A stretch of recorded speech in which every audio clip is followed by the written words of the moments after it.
You're watching The Word on Cars. My name's Nish and today we're doing things a little differently. Behind me we have an E92 M3 which belongs to a friend of mine. He also owns an F80 M3 and unfortunately the time has come for him to part ways with one of these cars. Now what he's looking for is a car for the weekend, so I'm going to review the E92 and F80 M3s back to back and help him decide which M3 he should hang on to. So let's start with the E92 M3 and stay tuned for part 2 where I'll review the F80 M3 before deciding which is the best for fun on the weekends. So, if you're anyone that knows anything about cars, then you know that the BMW M3 has been kicking around since 1986 and lives on to this day. But out of all the M3s BMW has given us since they decided to build a race car for the road, only one M3 was truly a muscle car, and that's this thing, the E92 M3. Why? Because it's the only M3 to be offered with a naturally aspirated 4-litre V8 under the hood with 309 kilowatts of power and 400 Nm of torque, and is rear-wheel drive and could be had with either a 6-speed manual or 7-speed automatic dual-clutch transmission. The manual has 0-100 sprint time of 4.8 seconds, while the automatic was quicker at 4.6 seconds, which in 2008 was properly fast. Now, E92 is the model designation that BMW gave its 4th generation 3 Series coupe. The sedan was designated the E90, the wagon E91, and convertible E93, with the M3 being available in coupe like this car here, sedan or hardtop convertible. Styling-wise, the M3 comes from an era when BMW just kept things simple. It was function over form. Still, the E92 M3 is definitely a looker with subtle design cues that hint at what lurks under the hood. The E92 went through a refresh in 2011, or as BMW likes to call it, a lifecycle impulse. That's not unnecessarily complicated at all, BMW, which gave the M3 LED tail lamps, changes to iDrive, which is BMW's infotainment system, and minor changes to interior switchgear. This car being a 2013 gets all of these goodies. BMW also offered the ZCP or Z Competition package, no joke, which this car has, which included 19-inch wheels, which are also known as the 359M wheels by enthusiasts, a 10mm drop in ride height, revised adaptive damping, and revised dynamic stability control that allowed for more slip. There was also the M3 GTS in 2011, which was a hardcore, lighter, track-focused version of the M3. Only 150 of these were built though, so good luck getting your hands on one of those these days. Price-wise, M3s are changing hands for around 50,000 Australian dollars to well and truly over 100 grand for cars with very low kilometres. If you ask me, I think it's only going to get worse because what we have here is a future classic. When BMW gave us the E92 M3, they gave us a good-looking mug on the front end of this car. It's subtly aggressive. Unfortunately, gone are those days of subtlety. Now, up front we have BMW's kidney grills, appropriately sized I might add, a sportier bumper bar and headlights with angel eyes, which are these rings around the headlamps that look beautiful and really add to the front end of the M3. There's also headlamp washers to keep the headlamps clean. Then there's the hood, which is what really gives away the fact that this car is something special. There's the functional hood vents to extract heat, but it's this bonnet bulge that really stands out, and unlike manufacturers that add bulges for visual appeal, this thing is actually needed because the 4-litre V8 that BMW shoehorned into the M3 sticks up above the fender line. That's just awesome. Moving on to the side of the M3, it's very much 3 Series coupe over here with the exception of a few minor changes that really go a long way. It's all about subtlety. The M3 gets wider fenders, front and rear, that aren't obvious, that is, until you notice them. On the topic of fenders, the M3 gets fender vents with M3 badges. I like how the turn signals have also been integrated into the vents and the belt line runs from the vents into the rear tail lamps. Looks sensational. There's M3 specific mirrors. This car has the optional M Performance carbon fiber caps that were offered at the time. Also, fun fact on these mirrors, they might look like they're connected at 2 points to the car, but only the lower spoke is connected to the car to allow the mirrors to fold. Who knew? The M3 also gets sportier side skirts, and in terms of wheels, this being an M3 competition, gets unique 19-inch wheels that are staggered and wider than the standard M3. Braking wise, we have single piston calipers and cross-drilled and vented discs on all 4 corners. Now, having said all of that, what stands out the most though when you walk up to the M3 is the carbon fiber roof which all M3 coupes have. It looks brilliant, but most importantly, it reduces the weight of the M3. Then there's the rear end of the M3, which in my opinion is the most important view of the M3 given it's what people will see the most. Anyway, back here the M3 gets a unique and sporty bumper bar as well as quad exhaust tips that are perfectly placed. They sit more inboard than what you would find on other performance cars, with this M3 having an aftermarket exhaust. Have a listen.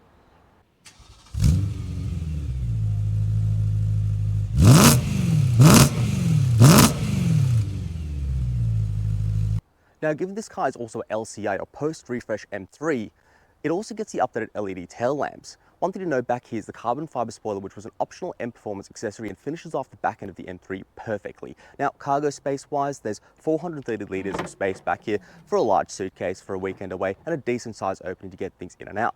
There's also a little more storage under the floor for smaller items where the tire inflator lives.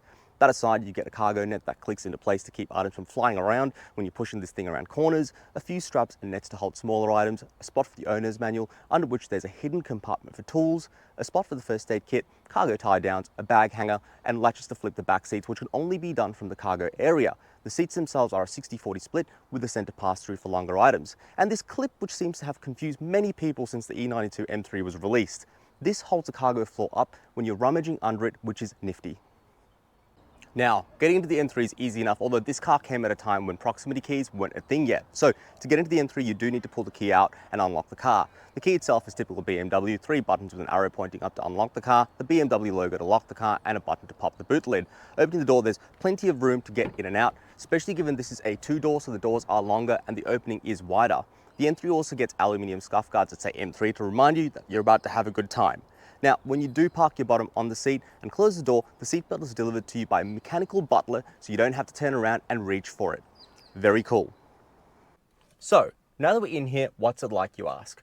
For a 10-year-old car, the interior still looks pretty good. There's leather everywhere in here, including on the center console, and soft touch surfaces on the dashboard and doors. The M3 also gets real brush aluminium trim across the dashboard and doors, looks and feels very premium in here, even though design-wise, some may find this to look a little dated.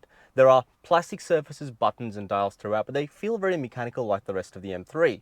Seating up front is very comfortable and very adjustable. Both front seats are covered in leather, electrically adjustable, have memory settings, extendable thigh supports and adjustable side bolsters that hug you to keep you in place when you're hustling this thing through corners. Space-wise, there's also plenty of headroom up front. I'm 5'9", and there's certainly no issues from that perspective. Now, talking about performance features in here, first up we have the gear selector for the 7-speed automatic, which is unconventional but works. To go into reverse, you move the selector to the left and up, left for neutral, right for drive, and right again for sport. And to get this thing into park, you turn the car off in drive and the M3 will put itself into park. It's easy enough to use, to be honest, once you get used to it. The M3 transmission also gets what BMW calls drive logic, which allows you to change the speed and aggression of shifts in both drive and sports modes using these buttons on the center console. We also have a few additional buttons on the center console to crank things up even more.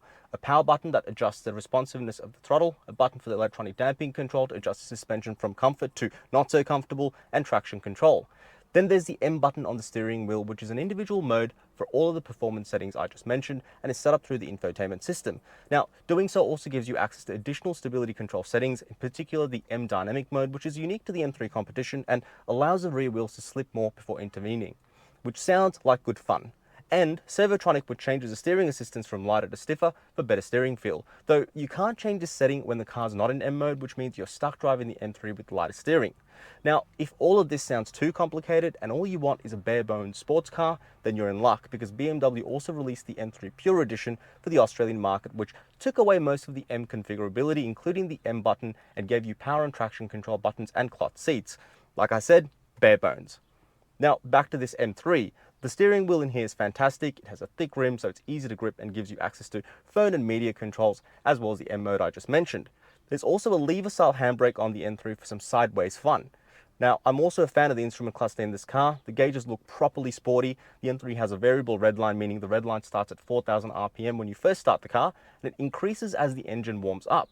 What's cool about this is that there's a mechanical ring in the gauge that turns as the car gets warmer to increase the redline to an astonishing 8,400 RPM. More on that one later. The instrument cluster also has an integrated shift light and a tiny display that shows time and temperature, range, oil levels, fuel economy, and a digital speedo that says V for velocity rather than speed. I kind of like that. Infotainment-wise, we have BMW's iDrive system from 2013, which is showing its age, given it's not a touchscreen, but surprisingly, the screen resolution is pretty good.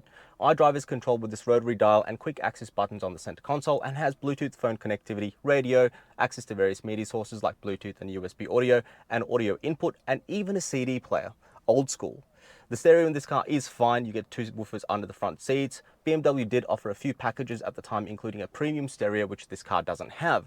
Other convenience features in here, the reversing camera, which gives you a single view and not so great by modern standards, and front and rear parking sensors pop up on the screen when you're in reverse or maneuvering the M3. There's dual zone climate control, which is straightforward, except for what BMW calls the stratification wheel, which allows you to adjust the temperature of air blowing through the front vents independently of what the climate control is doing. Go figure. The M3 also gets automatic headlights, automatic wipers, automatic start-stop to save fuel, which thankfully can be permanently turned off, and a surprising amount of storage in here, starting with the glove box, which includes a USB-A port and valet switch for the cargo area. Flick that on, lock the glove box with a physical key, and no one's getting in there. There's also storage under the armrest, as well as a 12-volt power outlet, audio input, and USB-A port. Half the space in here, though, is taken up by the old car phone holder that this car had. There's also a removable ashtray up front and a 12-volt power outlet, which these days makes for a great coin holder, and storage in the doors that hide behind this panel, which flips out, as well as smaller storage compartments that are behind these. BMW got creative with the cup holders. They pop out at the push of a button from the dashboard for both driver and passenger. Time to squeeze into the back seat and see what's back there. Now, getting into the back seats is easy enough. There's a latch on the back of the seat, pull it, and the seats fold forward. There are also buttons to electrically slide the seat forward to move it out of the way. You can access the latch and buttons from the back seats when it's time to get out. Back here, you get two very comfortable seats, the same leather and brushed aluminium appointments, and it's surprisingly roomy for an adult. Even with the driver's seat set to my driving position, there's decent knee room and headroom for the average person. You do get ISOFIX points and top tether mounts in the back for both seats though. Getting kids in and out of the back seats, as is the case with all two-door coupes, might be a bit of a challenge. If you ask me, the sweet spot for these back seats is kids that are tall enough to be out of a baby seat or booster seat. Back here, you also get vents for heating and cooling with a temperature dial, netting behind both front seats, two storage compartments, and two trick cup holders in the console in the middle. There's also a center armrest that folds down to reveal the pass-through into the cargo area. Aside from that, not much else to see back here. So, now it's time to get to what everyone's really been waiting for. Let's see how this German muscle car drives, shall we? So, driving the E92 M3, and boy, what a car this is. Now, the engine in this thing is absolutely phenomenal. You bang down a couple of gears in M mode, and whoa. And it does that. This thing is properly quick. I mean, the automatic gearbox certainly helps with that, but the engine in here is fantastic. Now, the one thing I will mention though is power kicks in really after 4,000 RPM. So if you're pottering around town or driving this thing normally, you're probably not going to be able to exploit the performance of this car. But take this out to a track or for a bit of a weekend spirited drive, keep the revs over 4 grand, this thing performs. I mean, it is unbelievable. And it sounds fantastic too. I love the sound of this car, especially with that exhaust on the back end of it. Now, fuel consumption, for anyone that actually wants to know, is 11.2 litres per 100 kilometres, which I guess for a car like this with a V8 4 litre under the hood isn't too bad, to be honest with you. I mean, realistically though, I'm not sure whether anyone's going to get to that number, but who cares when you can just do this. I love this engine. Then we have the gearbox on the E92 M3, which is superb. Funny enough, it actually operates more like a manual gearbox, and there's a couple of reasons for that. Firstly, when you're driving this thing at low speed, it is a little clunky, it is a little bit jerky. When you are at a traffic light and you're about to take off, you find that you do need to give it a bit of gas to get it going. It doesn't lurch forward like a traditional automatic gearbox would. And when you're on a hill, you do find that it starts to roll back ever so slightly. So all hallmarks of a manual gearbox. Now, don't get me wrong, a 6-speed manual in this thing would be a hell of a lot of fun, but you certainly don't feel like you're missing out on anything with this automatic gearbox because it performs so well. It has BMW's drive logic, which means you can adjust the aggressiveness and the speed of gear shifts. That works really well. You can definitely feel a difference, especially when you're in the lowest settings where it's really comfortable. You can potter around town, cruise down the highway, and gear changes are really subtle. Stick it into the highest setting and all of a sudden it becomes super aggressive. Every gear change throws you back into your seat, exactly the way a sports car should. Suspension in here is brilliant. I mean, you've got electronic damping control, 3 levels of adjustment. In comfort, it just potters around, cruises down the highway. You wouldn't really even know that there was a V8 under the hood of this car or that it was anything special because it just feels like a comfortable daily driver. Stick it into the stiffest setting though, and you definitely know that this is something special. It stiffens up a lot, and it's exactly what you want in a performance car. BMW really got it right with this car. I mean, genuinely, they built an amazing car. In terms of braking in this car, I'm actually really surprised by how well the single piston calipers perform. They are made to cross-drilled and vented rotors, so they would definitely help in terms of braking performance. The pedal feel is fantastic. You can tell what all four wheels are doing when you are on the load. Pushing this thing around corners as well, you don't feel like you're missing out on any braking performance at all. They work really well. I think they're really suited for this car and the level of performance it offers. Now, you do find people out there upgrade the brakes on the M3, and I think that's more because the single piston calipers aren't all that pretty. It's nothing like having some red Brembos on all four corners. Then there's the steering in this car, which is precise. No vagueness at all. You can tell what the front wheels are doing at all times. It responds to input really, really quickly. Now, it is hydraulically assisted as opposed to being electrically assisted. You can definitely tell the difference in normal mode and driving this thing around town. It's easy to maneuver the M3 around, and it's nice and light. Stick it into M mode and it stiffens up, so perfect for some weekend spirited driving or some track time. Now, the steering wheel itself is really comfortable to hold onto. It's thick rimmed, as I mentioned before. That works really well with the dynamic stability control in this car. Now, this being an M3 competition, gets the M dynamic mode, which lets the wheel slip out a bit more before intervening. It really gives you the confidence to push this thing around corners, and it manages the 1,600 kilograms of weight this car has really, really well. All you have to do is hang on for dear life. Now, the E92 M3 isn't without issue, and as has been with other M3s in the past, the E92 M3 has a critical issue in that the rod bearings in this car wear out prematurely. Now, it is a known issue, it's a common issue, and you'll find that most cars on the second-hand market probably have this issue rectified with upgraded rod bearings, so you're probably not going to have to worry about it. But if you are looking for a car on the market and you know that the rod bearings haven't been changed, then I certainly would negotiate that into the price or budget for it. Now, the way to tell if rod bearings are worn out, you'll hear a knocking at idle, or you'll see metal flakes or shards in the oil or the oil filter. So do a thorough check of any M3 that you are looking to purchase, and as I said, make sure that either the rod bearings are changed, they should be changed, or it's recommended that they're changed between 80 to 130,000 kilometers, depending on how you drive the M3. Imagine being an M3, most people are probably going to want this changed at 80,000 kilometers or even less, just for peace of mind. This thing is unbelievable. But as I said, it is something to be mindful of.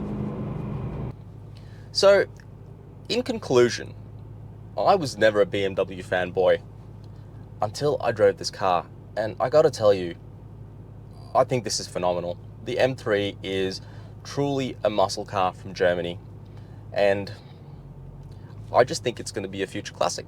I think if you've got an M3, hang on to it, and if you don't have an M3, go buy one, because this thing is insane.